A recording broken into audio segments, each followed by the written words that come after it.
दोस्तों आज इस वीडियो में हम बात करेंगे वेनेजुएला के पूर्व राष्ट्रपति निकोलस मादुरो की अमेरिकी कोर्ट में पहली पेशी की।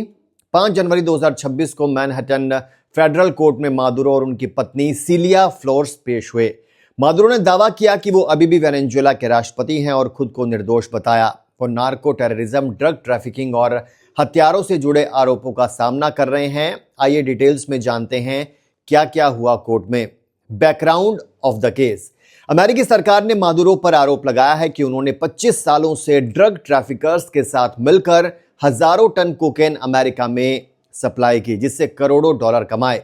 चार्जेस में शामिल हैं narco terrorism, conspiracy, cocaine importation, conspiracy, machine guns और डिस्ट्रक्टिव डिवाइसेस का पोजीशन और इसकी कॉन्स्पिरेसी। मादुरो और फ्लोर्स को 3 जनवरी को अमेरिकी स्पेशल फोर्सेस ने कराकास में उनके घर से कैप्चर किया। उन्हें ब्रुकलिन जेल से मैनहट्टन कोर्ट लाया गया। जज अल्विन के हेलरस्टीन ने सुनवाई की और नेक्स्ट हियरिंग 17 मार्च 2026 को तय हुई। कोर्ट में एंट्री और पहली प्रतिक्रिया क्या रही। मादुरो और फ्लोर्स हथकड़ियों में कोर्ट पहुंचे। Maduro orange shirt, blue shirt over it, beige pants और ऑरेंज स्लीपर्स में थे। दोनों ने स्पेनिश ट्रांसलेशन के लिए हेडसेट लगाए। जज ने नाम पूछा तो मादुरो ने कहा, मैं निकोलस मादुरो मोरोस हूं, वेनेजुएला का राष्ट्रपति। मैं कराकस में अपने घर से कैप्चर किया गया। जज ने रोका और कहा कि कस्टडी चैलेंज बाद में होगा। फ्लोर्स ने खुद को सिलिया फ्लोर्स, वेनेजुएला की फर्स्ट लेडी बताया।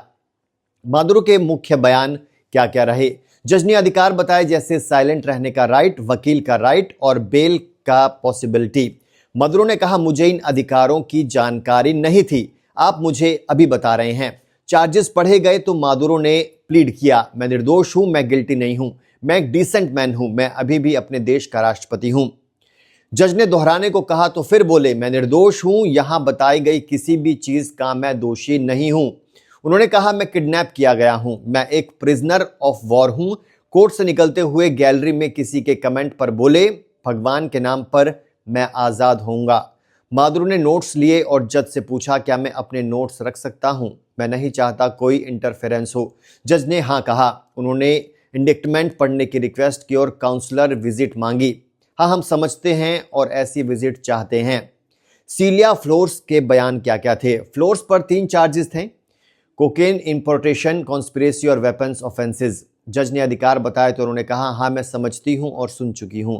प्लीड पूछने पर बोली, नॉन गिल्टी, पूरी तरह निर्दोष। उनके चेहरे पर बैंडेज और ब्रूजिंग थी। वकील ने बताया कि मिलिट्री ऑपरेशन में इंजरी हुई, रिब्स में फ्रैक्चर या सीवियर ब्रूजिंग हो सकती है। जज ने कहा कि प्रोसिक्यूटर्स से डील करें। फ्लोर्स ने भी नोट्स लिए। कोर्ट की अन्य डिटेल्स और डिफेंस क्या रही। दोनों ने अभी बेल नहीं मांगी, लेकिन वकील ने कहा कि बाद में अप्लाई करेंगे। मादुरो के वकील बैरी पोलेक ने कहा, मिलिट्री एब्डक्शन की लीगैलिटी पर इश्यूज हैं। उन्होंने मादुरो की हेल्थ प्रॉब्लम्स का जिक्र किया। सुनवाई 1 घंटे से कम चली। स्पेक्टेटर्स ने मादुरो को ब्यूनोस डियास कहा। मादुरो के वकील ने सॉवरेन स्टेट हेड के रूप में इम्यूनिटी क्लेम करने का इशारा दिया। अमेरिकी अटॉर्नी जनरल पाम बॉन्डी ने इंडक्टमेंट अनसील किया था। रिएक्शंस और इम्प्लीकेशंस क्या हैं।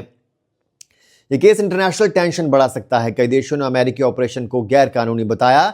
अगर कन्विक्ट हुए तो दशकों की जेल हो सकती है। मादुरो ने हमेशा आरोपों को राजनीतिक बताया। वेनेजुएला में ट्रांजिशन चल रहा है, अमेरिका रन करने का दावा कर रहा है। एक्सपर्ट्स कहते हैं कि ये ट्रायल लंबा चलेगा, जिसमें एब्डक्शन की लीगैलिटी चैलेंज होगी। क्या मादुरो निर्दोष साबित होंगे या जेल जाएंगे? आपको क्या लगता है, कमेंट में बताइए।